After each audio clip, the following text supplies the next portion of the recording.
Joining us now is Fox News contributor and former NYPD inspector, the great Paul Mauro. Great to see you. Great to see you. So, this is not happening in conservative right-wing areas. No. This is happening in the most left-wing places in the country. Do we think that maybe George Soros is losing his welcome? Yeah, he's not getting much return on his investment at this point, right? I mean, there's a few dead-enders that are still out there, but you know, one of the curses of getting older is that you remember history, and history is very cyclical, right? And this reminds me very much, I was just self-aware enough to remember at the time, the 70s into the 80s, right?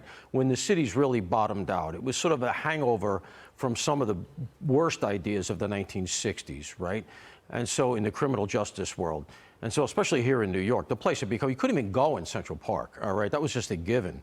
And so these things bottom out, and we got the great disruptor here in New York, and that was our mayoral version of Donald Trump, who was Rudy Giuliani. And he encountered a lot of the same headwinds that Donald Trump has faced, which is progressives calling him every name under the sun, but he put his head down, he kept going. And as a result, New York became the model for urban policing, and broken windows works. They proved it, and it's not as simple as just lock everybody up.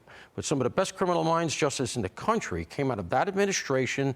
They proved that it works, and it was mimicked all over the world. The problem is, the other curse of history is that people forget.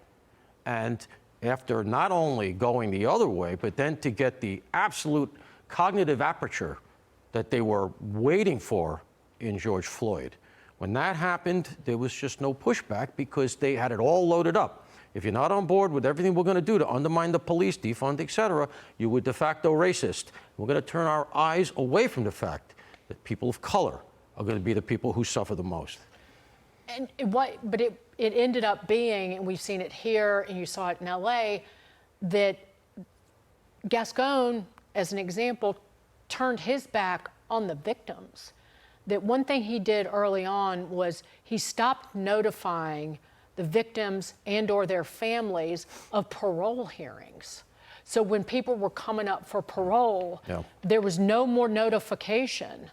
And the families and the DAs working underneath Gascon were so outraged that that really was one of the first things that happened there, that just turned him, it basically was the first foot on his ass out the door. Well, you know why? It's a competition, right? It becomes a competition among all of them as who can be the most radical, who can get the most ink, who can be the most notable in the headlines as to the latest sort of outrageous idea to undermine this horrific system that we've put together that was working. And ideas like that were mimicked here in New York. To this day, we haven't been able to undo some of the worst aspects of the bail reform, quote unquote, which included, by the way, there's no hit for not showing up for your parole or probation.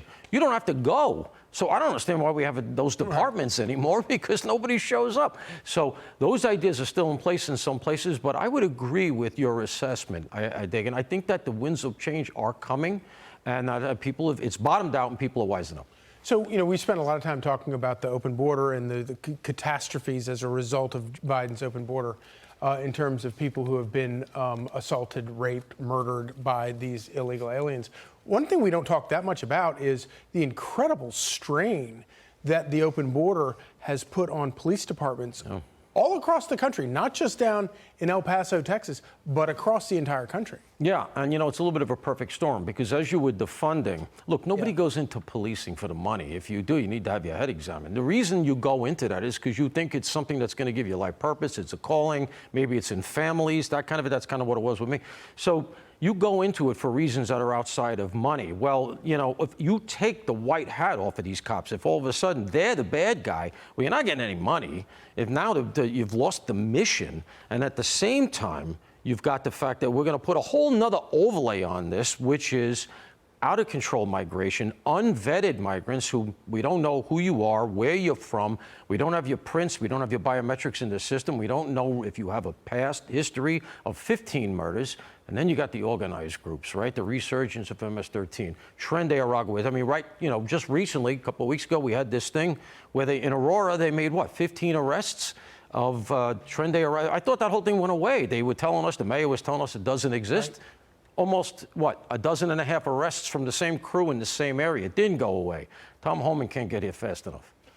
We were talking about before we go, put all Tren de Aragua on planes and just fly them right back to Venezuela. With parachutes. Yeah. Don't even slow the plane down.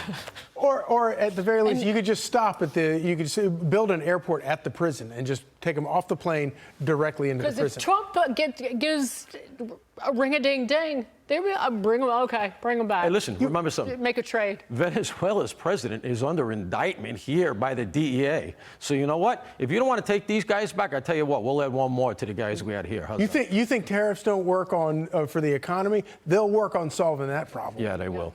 We'll drop You're them right in the about water that. right off the coast. Love How's it. that? Okay. Paul Mauro, great to see you. Good to see you both.